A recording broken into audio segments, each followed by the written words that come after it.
Oke, terima kasih sekali lagi buat teman-teman yang udah datang, yang udah hadir. Saya percaya kita semua diberkatin malam hari ini. Nah, tema kita hari ini adalah seperti yang digambar berikut, move on. Nah, move on itu kira-kira yang tergambar menurut teman-teman apa sih? Kalau dengar kata-kata move on, satu atau dua orang boleh bantu jawab. Kira-kira yang tergambar tentang kata-kata move on itu apa sih di kalian?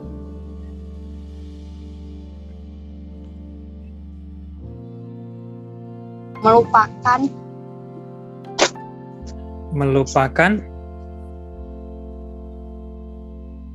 yang telah lalu, berjalan pada tujuan dengan mata memandang Tuhan Buka Yesus. lembaran baru. Satu ke yang satu.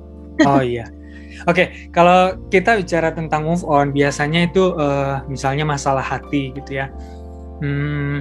Kalau kita disakitin atau kita putus dengan pacar kita atau kitin, terus habis itu biasanya nangis.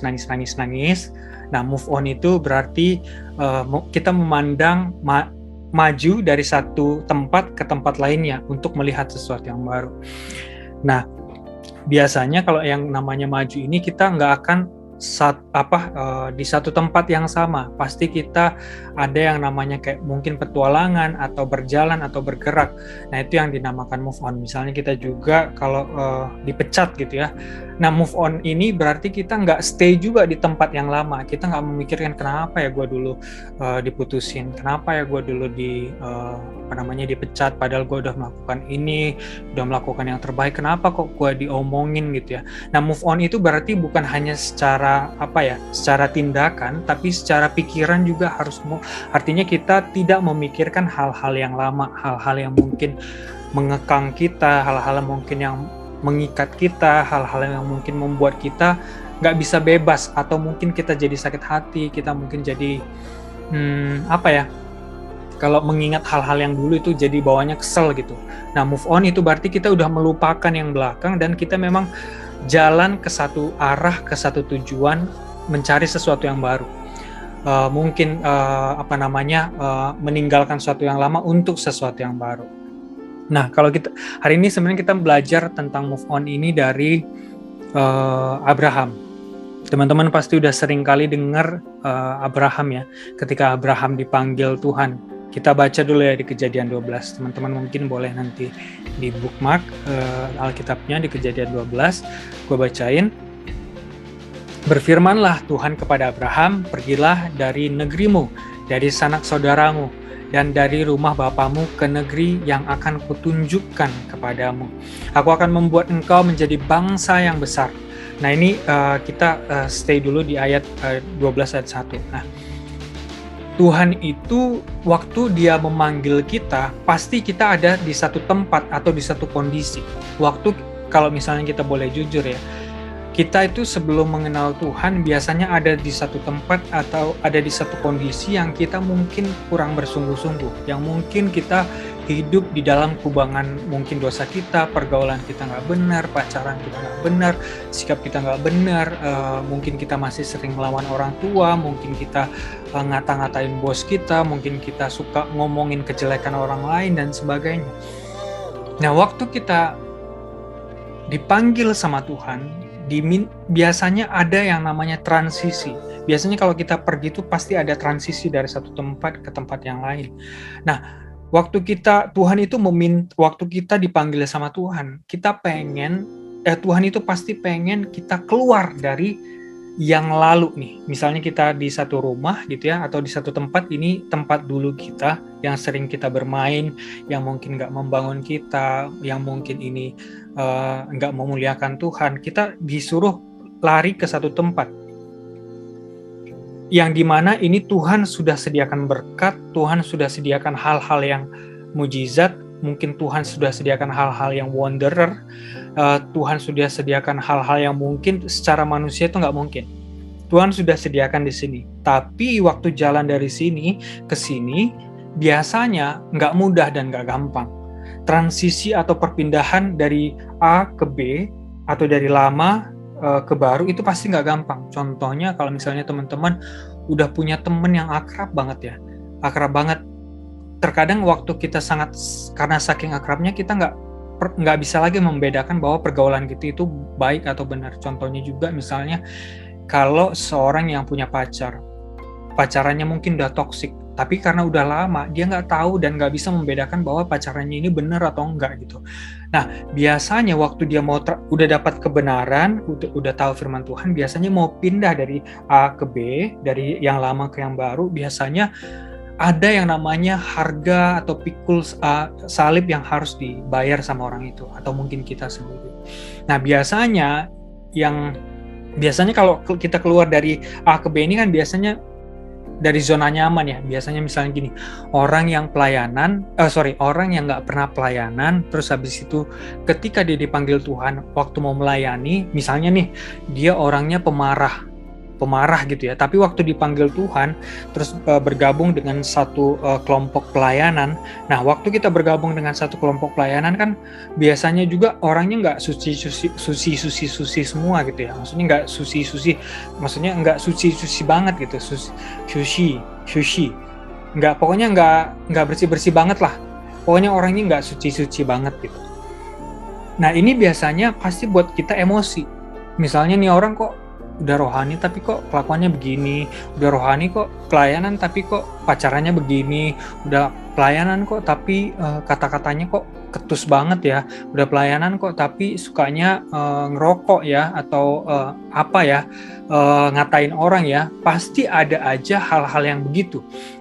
Nah, biasanya waktu kita terjun ke pelayanan dan kita udah masuk nih ke arena yang satu yang baru yang kita dipanggil Tuhan, yang tadinya kita emosi, nah kita udah waktu kita mau marah ngelihat kelakuan yang orang itu gitu ya, pasti ada pergolakan. Kita gua marah, gua ngomel, atau gua sabar nih ngelihat orang ini. Nah, ini bergantung apa yang firman Tuhan katakan sama kita. Biasanya mungkin ampuni, misalnya gitu. Kalau misalnya disakitin ya, Tuhan pasti mungkin akan berkata ampunin orang itu, atau mungkin berkatin orang itu, atau mungkin ajak ngobrol orang itu. Pasti ada kata Roh Kudus, ada kata Tuhan yang mungkin bertentangan dengan diri kita. Nah, dulu gue melayanin orang, dia bilang gini, gue suka firman Tuhan, tapi kalau gue mendengar satu kata namanya pengampunan, gue nggak bisa terima, karena dia ngerasa dirinya udah disakitin. Jadi dia nggak bisa terima kalau mendengar kata pengampunan. Justru ngapain gue mengampunin orang yang menyakitin gue? Harusnya dia dong yang datang sama gue minta maaf. Kenapa sebaliknya gue harus mengampunin dia? Kenapa gue harus kayak bersikap baik sama dia? Firman Tuhan berkata bahwa kalau engkau ditampar pipi kanan, kasih juga pipi kiri. Atau mungkin engkau disakitin supaya engkau justru kasih kebaikan dengan mereka. Dengan begitu engkau menaruh bara api ke orang itu. Gue nggak bisa terima, Bang. Gue nggak bisa saat ini melakukan hal itu. Nah, transisi dari A ke B, dari lama ke baru itu biasanya pasti ada ada harga yang harus dibayar. Ada yang namanya salib yang harus dipikul. Pasti nggak nyaman. Nah, kata perpindahan dari A ke B ini pasti ada satu kata yang muncul yang namanya nggak nyaman. Move on tadi kita belajar. Misalnya kalau teman-teman ya pernah ditinggalkan sama pacar, move on dari satu ke tempat ke hal yang lain gitu ya, pasti nggak nyaman, atau mungkin pasti kayaknya rasanya kayak sulit banget. Apalagi misalnya teman-teman mungkin udah berhubungan sudah cukup lama, atau mungkin orang tua kalian sudah tahu misalnya gitu, terus putus di tengah jalan, atau ada yang kisahnya itu dia udah menyebar undangan gitu ya, terus habis itu udah menyebar undangan, udah di titik-titik terakhir, udah mau menikah, terus tiba-tiba misalnya mempelainya, entah pria entah wanita, tiba-tiba kabur atau digandeng orang lain. Nah, ini kan sebenarnya menyakitin. Nah, untuk transisi dari A ke B ini pasti nggak gampang dan nggak mudah. Nah, kalau kita belajar dari kisahnya Abraham, dia dipanggil, dia disuruh bahkan pergi. Nah, ini dari Abraham ini, kalau kita melihat kejadian-kejadian sebelumnya, nggak ada diceritakan Abraham itu berkomunikasi dengan Tuhan sama sekali. Usia Abraham ketika dipanggil itu sekitar 70-an. Nah, usia 70-an itu sebenarnya masih muda. Kalau kita sekarang mungkin udah tua, udah peot gitu ya. Tapi zaman dulu orang itu masih hidup sekitar umurnya ratusan tahun, 400 tahun, 500 tahun. Jadi 75 itu umur yang relatif muda. Udah dipanggil Tuhan, relatif muda. Jadi keluar dari lingkungan yang dia nyaman, keluar dari proteksi orang tuanya, ke satu tempat tanah yang baru, tanah yang asing, kemungkinan dia juga bisa dibunuh. Dan itu nggak gampang. Nah, satu poin yang gue pengen teman-teman pegang adalah waktu mengikut Tuhan biasanya selalu ada yang namanya transisi dari lama ke baru, dan itu ada yang namanya nggak nyaman. Tapi ingat ya, tadi Abraham di ayat keduanya dibilang kayak gini, kita baca di ayat 12 ayat 2. Aku akan membuat engkau menjadi bangsa yang besar dan memberkati engkau, membuat nama. Ini ayat 2 sama ayat 3 ini berkat-berkat semua. Lu akan gue berkatin jadi begini, jadi begini, jadi begini. Kalau ada orang mengutuk engkau, dia akan dikutuk.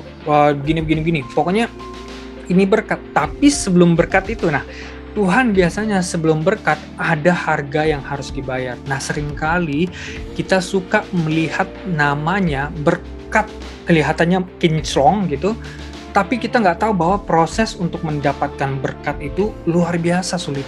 Tapi yang gue mau bilang hari ini, teman-teman, indahnya ketika kita mengikut Tuhan, ketika kita pergi, ketika kita transisi dari lama ke baru, yang di tengah-tengah ini yang namanya kita mungkin pikul salib ya untuk dapetin janji Tuhan, kita itu dibentuk dan diubahkan jadi orang yang hebat. Kita itu diproses menjadi orang-orang yang luar biasa. Orang-orang yang mungkin punya karakteristik kuat, orang yang mungkin nggak gampang menyerah, nggak cengeng, nggak gampang ngambekan, nggak gampang sakit hati. Ini kita dibentuk. Nah, ada journey atau ada perjalanan dari A ke B yang setiap anak-anak Tuhan harus melakukannya. Nah, masalahnya adalah seberapa mau kita memikul salib. Itu aja pertanyaannya. Waktu kita mengikut Tuhan, seberapa jauh kita mau meninggalkan zona nyaman kita. Biasanya kalau misalnya orang yang nggak pernah pelayanan, terus waktu disuruh pelayanan, apalagi orang sibuk, orang kerja, dia pasti bilang, abang gua nggak ada waktu, sibuk, aduh bang jangan gua lah, aduh bang gini. Sejujurnya ya, gua itu bersyukur gue bisa melayani Tuhan, even gue ngerasa saat ini gue cukup sibuk dengan punya anak, dengan sudah berkeluarga. Tapi sejujurnya gue boleh bilang gue nggak pernah melihat Tuhan itu kurang berkat sama gue, sama hidup gue. Dan gue percaya Tuhan juga, Tuhan yang sama mungkin akan memberkatin kalian jauh lebih lagi daripada apa yang teman-teman bisa pikirin.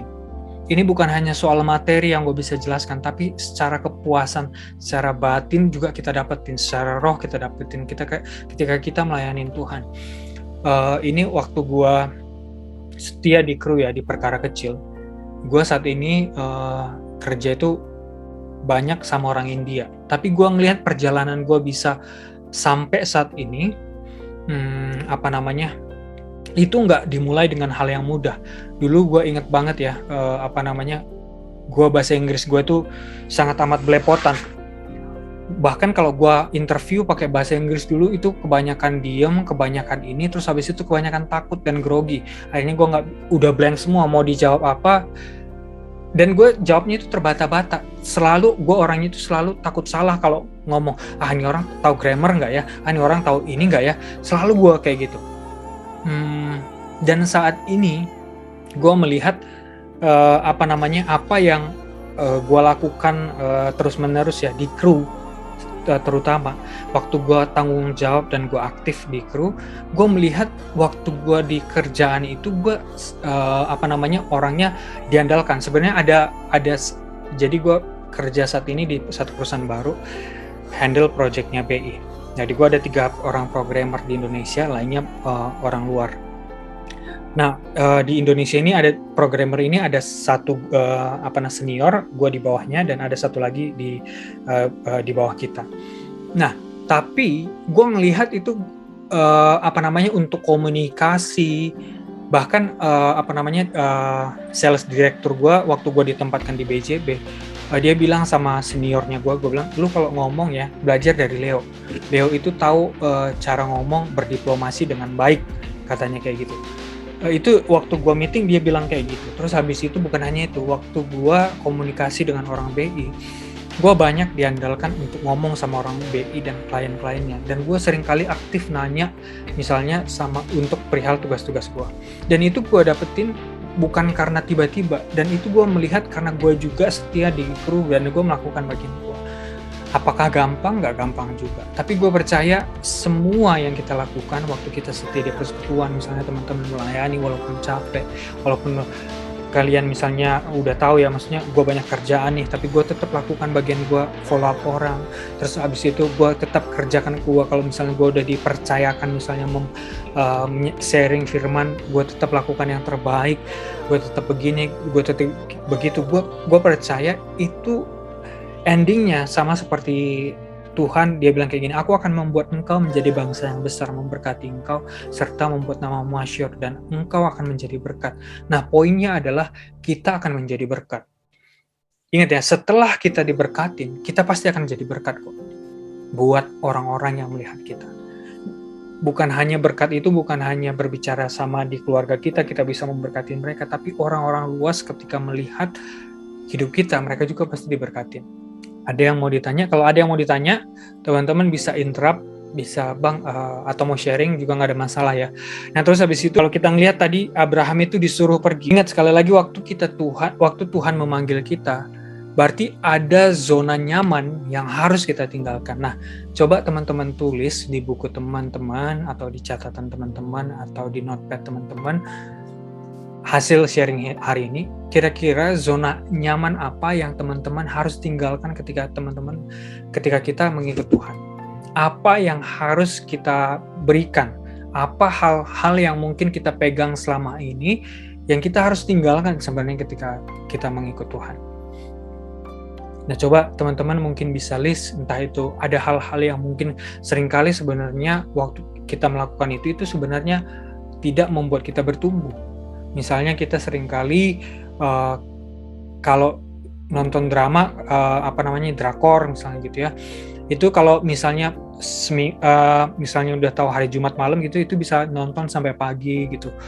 Itu bisa misalnya nonton sampai pagi terus-terusan gitu. Tapi kita tidak pernah membangun relasi kita dengan Tuhan, misalnya kita tidak pernah membangun hidup kita di hadapan Tuhan, entah planning kita, goal kita, memperbaiki hidup kita nggak pernah melakukan itu. Nah, apa kira-kira dari teman-teman yang kalian bisa list, yang kalian mau tinggalkan zona nyaman kalian? Nah, Abraham di sini ketika dia pergi dari lingkungan keluarganya, ini juga bisa berarti Tuhan itu pengen kita keluar dari orang-orang yang mungkin bisa aja kita ada di lingkungan yang orang-orang itu tidak mengapresiasi apa yang kita lakukan. Sebagai contoh misalnya Tuhan Yesus. Tuhan Yesus di Lukas 4 ayat 24 bilang kayak gini, katanya, "Aku berkata kepadamu, sesungguhnya tidak ada nabi yang dihargai di tempat asalnya." Ini kenapa? Waktu Tuhan datang ke tempat asalnya, waktu itu mereka melihat Yesus itu sebagai anak tukang kayu. Nah, ini kan gue kenal, nggak mungkin lah dia nabi, nggak mungkin lah dia jadi orang besar. Nah, seringkali orang yang tidak punya pemikiran luas melihat kita dari masa lalu kita. Melihat, nih orang kan dulu cakap kotor mulu. Nah, ini orang dulu kan pacarannya nggak bener, ya pasti hidupnya nggak bener lah. Ini orang dulu kan pergaulannya nggak bener, pasti hidupnya nggak bener lah. Nah, ini orang kan keluarganya nggak bener, papanya aja pemabuk, papanya penjudi, papanya begini, orang tuanya suka berantem, adik-adiknya begini. Selalu ada orang melihat di masa lalu kita. Nah, hal ini biasanya kalau kita mengiyakan perkataan mereka, paradigma mereka, kita nggak akan jadi orang-orang yang hebat. Gue cepet aja. Nah, mungkin ada orang-orang di sekitar kita, teman-teman kita, lingkungan kita yang sebenarnya tidak membuat kita menjadi orang yang hebat. Contohnya gini, kalau di teman pergaulan lingkungan kita gitu ya, yang apa namanya, untuk fun, untuk senang-senang itu boleh. Tapi kalau selalu yang namanya, di dalam pergaulan kita tidak ada yang membangun kita, membangun itu bisa dari rohani kita, bisa juga secara misalnya karir kita, apa namanya, emosi kita, kalau tidak ada hal yang membangun seperti itu, teman-teman harus berpikiran untuk meninggalkan lingkaran itu. Karena apa? Kalau teman-teman tidak meninggalkan lingkaran itu, hidup kita akan gitu-gitu aja. Karena misalnya gini nih, kalau kita punya teman yang tidak pernah memikirkan masa depan, kita nggak akan pernah kok jadinya susah akan memikirkan masa depan. Makanya orang-orang pinter biasanya gaulnya sama orang-orang pinter. Orang-orang kaya gaulnya pasti sama orang-orang kaya. Nah itu kayak apa ya? Udah magnet memang. Jadi apa namanya? Itu hukum alam. Jadi kalau misalnya orang itu mau bersosialisasi, kalau orang benar biasanya orang dia mau ini bukan hal negatif ya. Orang itu mau bersosialisasi dengan orang-orang yang sejawat sama dia. Contohnya paling gampang kayak gini. Kalau kita hidupnya nggak benar, pasti kita akan menarik teman-teman yang nggak benar sama kita. Misalnya kalau kita juga orang nggak benar, pacaran kita pasti kemungkinan juga akan menarik orang-orang yang kita punya suka itu nggak benar juga. Contohnya kalau kita nggak terlalu ini sama rohani ya, kalau kita bukan orang yang ya nggak peduli soal hubungan kita dengan Tuhan gitu ya. Ya jadi ya gue mau pacaran dengan siapa, apa aja, ngapain aja, ya itu urusan gue. Karena memang udah nggak ada batasan gitu. Jadi magnetnya itu udah narik siapa aja yang memang sepantar atau sepengaruh sama dia.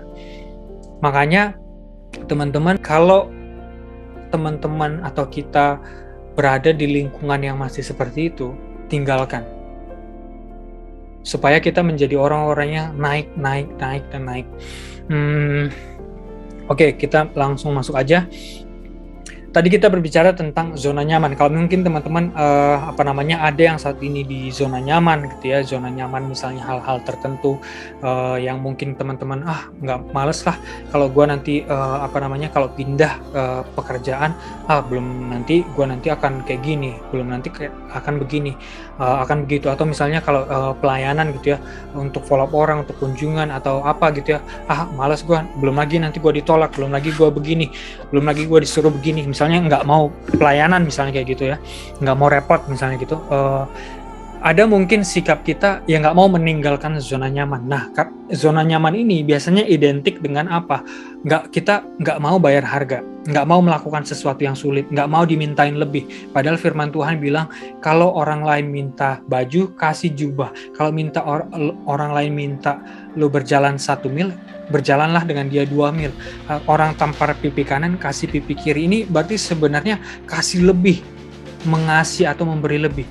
Waktu teman-teman pasti suka deh kalau misalnya teman-teman punya teman ya, orang yang suka memberi lebih, atau mungkin teman-teman punya bawahan, atau mungkin teman-teman punya college rekan sejawat gitu, orang yang kasih lebih ketika diminta, pasti teman-teman suka atau senang bergaul sama dia, karena memang orang membeli lebih itu berarti orang ini luar biasa gitu. Nah, nyaman juga identik dengan takut. Artinya takut untuk kehilangan sesuatu yang udah membuat kita nyaman sebenarnya. Misalnya contohnya Abraham. Abraham itu ketika Tuhan menyuruh dia meninggalkan tempat, keluarganya gitu ya, dia mungkin disupport, mungkin keluarganya saat itu keluarga yang kaya, keluarganya itu keluarga besar, yang dimana dia aman di situ tanpa mungkin dijarah, di apa gitu. Ini karena satu keluarga besar, mungkin bisa jadi satu suku. Nah, waktu Tuhan nyuruh dia ke satu tempat yang baru, berarti ada satu tempat yang mungkin dia nggak tahu kondisinya gimana, situasinya seperti apa. Tapi dia berani membayar harga. Dia nggak takut, udahlah, bodo amat lah, nanti pikirin nanti, kayak gitu. Jadi dia nggak takut. Nah, yang ketiga, nyaman itu, kalau kita di zona nyaman, berarti nyaman itu bisa juga identik dengan cepat puas. Cepat puas ini bisa menjadi negatif apabila kalau kita orang yang punya destiny besar, misalnya gini, contohnya adalah Jack Ma. Jack Ma itu dia saat ini masuk jajaran orang terkaya di dunia, bahkan di Cina itu sempat menjadi orang terkaya nomor 1. Bayangkan dia ngerasa cukup waktu itu sebagai dosen aja. Dosen ngajar bahasa Inggris. Wow, berarti waktu itu hebat dong, dia udah bisa ngajar bahasa Inggris, terus waktu itu bisa dia jadi tour guide secara sukarela, bisa punya teman-teman dari luar gitu. Bisa aja dia ngerasa cukup puas. Nah, waktu dia kalau kita cukup puas di sini, artinya padahal kita sebenarnya punya kapasitas jauh lebih besar, berarti kita sedang membuang satu kesempatan yang luar biasa untuk kita bertumbuh jadi orang yang besar. Misalnya teman-teman, kalau teman-teman lihat deh, kayak misalnya Bill Gates itu anak orang kaya, papanya itu dia pengacara bagus, mamanya juga dari kalangan pengacara juga kalau nggak salah. Dia dari latar belakang berkecukupan, tapi kalau teman-teman baca kisahnya dia kerja coding itu bisa sampai 8 jam, bahkan nginep sampai setiap hari, sampai dia menghasilkan satu karya yang luar biasa, Microsoft, dan dia menjadi orang terkaya di dunia. Nah, mungkin attitude kayak gitu, kita mungkin sebagai anak Tuhan seringkali, Tuhan kan Tuhan yang ini, yang baik, yang bagus, yang pemaaf, yang pengasih. Nah, itu membuat kita nggak mau keluar dari zona nyaman. Udahlah Tuhan, nanti ajalah, begini ajalah. Kita selalu banyak alasan untuk kita keluar dari zona nyaman. Capek bang, kan ada yang itu, kenapa sih bang, kan gue memang capek bang, kan gue ya punya pekerjaan, kan gue kayak begini. Itu nggak apa-apa, nggak ada masalah. Tapi waktu kita tahu nilai kita di hadapan Tuhan, hidup kita berarti bukan hanya sekedar bekerja atau berkuliah, tapi hidup kita juga memberi untuk melayani Tuhan.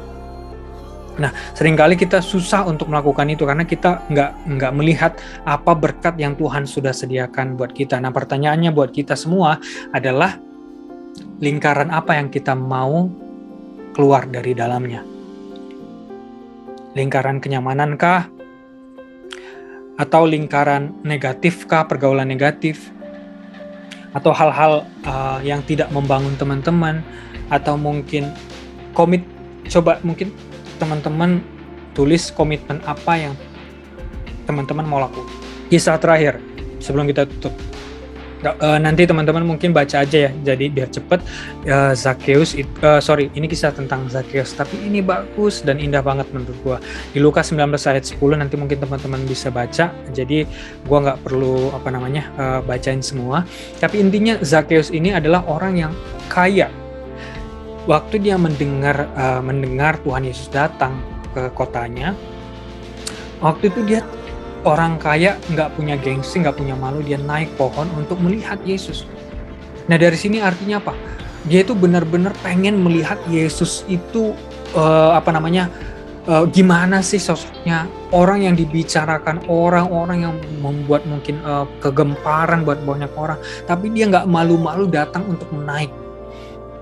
Waktu itu dia naik pohon. Terus habis itu singkat cerita, teman-teman mungkin udah tahu bahwa Yesus pengen nginep di rumahnya, pengen bermalam di rumahnya. Dan dia senang banget. Tapi intinya bukan itu. Intinya yang gue mau bilang adalah, waktu Yesus datang ke tempat Zakheus, ada perubahan yang dialamin Zakheus. Nah, teman-teman, yang gue bilang, poin penting hari ini adalah waktu Yesus masuk ke dalam hidup kita, mengetuk ke dalam pintu hati kita, apakah kita berubah atau enggak? Zakheus perubahannya, pertobatannya, yaitu dia mengembalikan 4 kali lipat hartanya dia yang mungkin udah diperlakukan nggak adil atau mungkin sudah diperas, dikembalikan 4 kali lipat. Terus habis itu separuh kekayaannya disumbangkan kepada orang miskin. Dan itu nggak gampang loh. Yang namanya kita orang kaya, maksudnya udah kaya gitu, itu nggak gampang untuk memberi. Berarti ini bukan hanya sekitar 50% dia kehilangan, 50% ini dia akan mengganti 4 kali lipat yang kehilangan tadi. Berarti mungkin total kekayaan udah jauh berkurang. Waktu dia ketemu Tuhan Yesus, dia menghilangkan, memberi apa yang kita anggap berharga, yang dia anggap orang-orang waktu itu anggap berharga. Apa yang dianggap berharga? Yaitu kekayaan. Nah, apa yang kita anggap berharga waktu kita mengikut Tuhan? Kadang mungkin pacar kita seringkali itu membuat kita tidak totalitas dalam melayani Tuhan. kadang mungkin pekerjaan kita, kadang mungkin hal-hal, makanya firman Tuhan bilang kayak gini, barang siapa yang mencintai orang tuanya lebih daripada aku, dia nggak layak buat aku. Ini sebenarnya bukan kata-kata yang, oh berarti kita nggak mencintai orang tua kita, bukan begitu juga. Nah kadang ada orang-orang terdekat kita yang membuat kita tidak bisa mengikut Tuhan dengan sungguh-sungguh. Contohnya misalnya gini, kalau teman-teman dari latar belakang seberang atau gue punya ipar itu dari latar belakang seberang. Dia waktu mengikut Tuhan itu untuk memutuskan pindah Tuhan itu dia kehilangan semua warisan yang udah dikasih sama dia. Tanah, rumah, mobil, sertifikat semuanya yang atas namanya dia itu hilang semuanya. Karena orang tuanya nggak setuju. Tapi dia bilang karena dia menemukan Tuhan, dia relakan itu semua. Nah, teman-teman, apa yang kita pegang? Apa hal-hal yang berharga yang membuat kita nggak bisa datang sama Tuhan? Bahkan mungkin waktu kita pacaran pun, waktu kita pacaran terus habis itu kita tidak hidup kita nggak berkenan sama Tuhan. Mungkin kita harus evaluasi hubungan kita, apa yang kita perlu lakukan. Nah, ada orang yang lemah dengan misalnya karena waktu dulu dia ngerasa nggak mendapatin kasih sayang dari misalnya dari orang tuanya, terus dia dapetin kasih sayang dari cowok atau mungkin dari cewek, dia lebih mendengarkan pacarnya dibandingkan Tuhan. Karena takut kehilangan kasih sayang itu. Nah, gue nggak tahu apa yang kita pegang hari ini, tapi teman-teman yang tahu. Tapi gue percaya Tuhan berbicara sama kita hari ini semua. Apa yang kita pegang hari ini, apa yang kita rasa benar, apa yang kita pegang kuat-kuat, yang waktu Tuhan masuk dan Tuhan pengen itu keluar. Poin terakhir yang gue mau bagikan dari cerita tersebut adalah kalau kita melihat dari poin yang dari Zakheus tadi, dari sikap, kita belajar 3 hal dari Zakheus itu. 1 sikap, yang 2 pengorbanan, yang 3 pertobatan. Waktu Zakheus sikapnya ya adalah waktu dia tahu ke kotanya waktu itu Yesus, dia naik pohon. Sikapnya itu menunjukkan sikap kesungguhan. Dia nggak jaim-jaim waktu melayani Tuhan. Apakah kita jaim-jaim atau enggak? Apakah kita lakukan yang terbaik atau enggak? Apakah sikap kita berubah atau enggak? Yang dulunya mungkin yang mungkin dulu kelam gitu ya, kita berubah nggak dari kepindah nggak ke sesuatu yang baru? Yang kita dulu banyak alasan menunda-nunda, apakah kita berubah atau enggak? Poin yang kedua adalah pengorbanan. Apa yang kita mau korbankan ketika mengikut Tuhan? Apa yang kita mau korbankan ketika Tuhan masuk ke dalam hati kita? Yang ketiga adalah pertobatan. Artinya apa? Waktu Tuhan Yesus datang, nggak ada lagi nggak mungkin namanya kita nggak bertobat. Waktu Tuhan datang dan masuk dalam hati kita, nggak mungkin kita nggak bertobat, nggak mungkin kita meninggalkan sikap-sikap kita yang lama. Mungkin kita dulu suka misalnya pornografi, indulge, kita menyukai hal-hal yang berbau pornografi. Berarti kalau Tuhan masuk, berarti kita harus merelakan hal itu. Atau apalagi perjudian kah, pertemanan yang toksik kah, suka ngomongin orang. Kalau misalnya nggak ngomongin orang gitu ya, yang negatif ya, itu mulut pusing gitu kalau nggak ngomongin orang. Kalau nggak cerita tentang kejelekan orang, kayaknya pusing gitu, kayaknya mau mulutnya itu kayaknya pengen muntah gitu rasanya kalau nggak ngomongin kejelekan orang gitu. Mungkin ada hal-hal yang kayak gitu, gue nggak tahu. Tapi yang intinya yang gue mau bilang hari ini adalah waktu Tuhan masuk ke dalam hati kita, Tuhan pengen merubah hidup kita. Tadi kita belajar dari kenyamanan. Kenapa kita harus meninggalkan zona nyaman? Tadi nyaman itu berarti kita identik dengan yang namanya sulit, nggak mau bayar harga.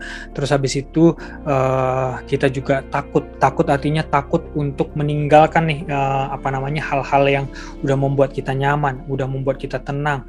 Takut untuk melihat sesuatu yang baru, dan takut mungkin nanti kalau Tuhan nggak berkatin gimana. Yang ketiga adalah cepat puas. Artinya cepat puas tadi dalam hal yang padahal sebenarnya kita punya destiny besar, tapi karena kita cepat puas, kita nggak mau ngejar itu karena mungkin sulit, karena mungkin nggak mau bayar harga, karena mungkin terlalu pengen yang sekarang yang nyaman-nyaman aja lah, nggak mau pikul salib yang susah-susah.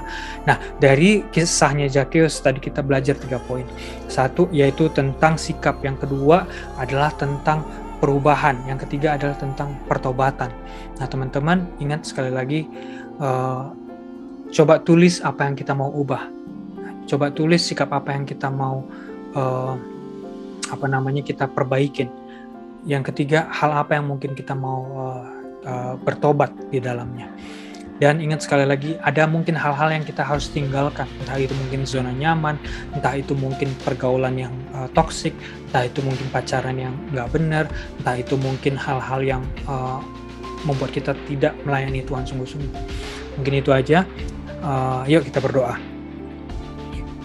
Tuhan Yesus, terima kasih untuk hari ini. Kami mengucap syukur untuk hal yang luar biasa yang Tuhan lakukan, yang Tuhan kerjakan di dalam hidup kami.